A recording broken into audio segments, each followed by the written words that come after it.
So internal tech support or in-house tech support versus external tech support. Now, first of all, what I will say is this.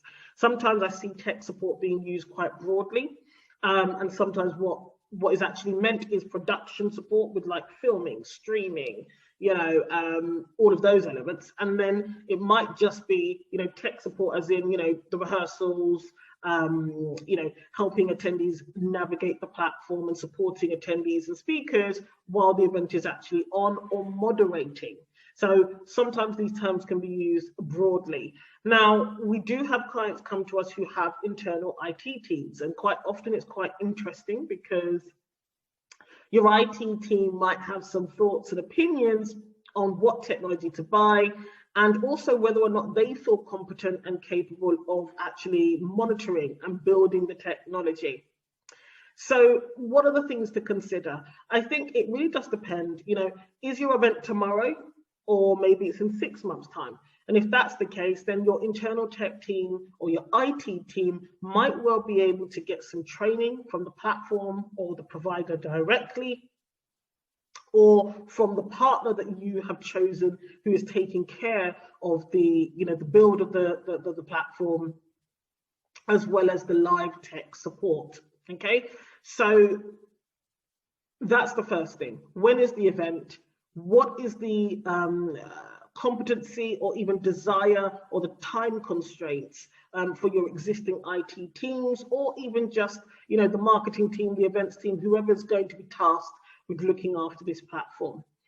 The second thing to think about is, do you want to deal with the hassle at all? And this is a big thing. We get lots of queries. Partners will come to us and say, hey, we've got this client. We don't even want to have to touch the platform or do anything. So can you take over with the modification, the build of the platform, the content management, the rehearsals, etc., the onboarding of speakers? Because, hey, this takes a lot of time, and you probably, which we do, have a process for dealing with this already. So it's also important to think about the hassle that comes with it, and whether or not you can upskill everyone quickly enough to the required level, and whether or not they've got the time, to do that, so to make sure that you have the right, you can offer the best experience in that virtual and hybrid event at all.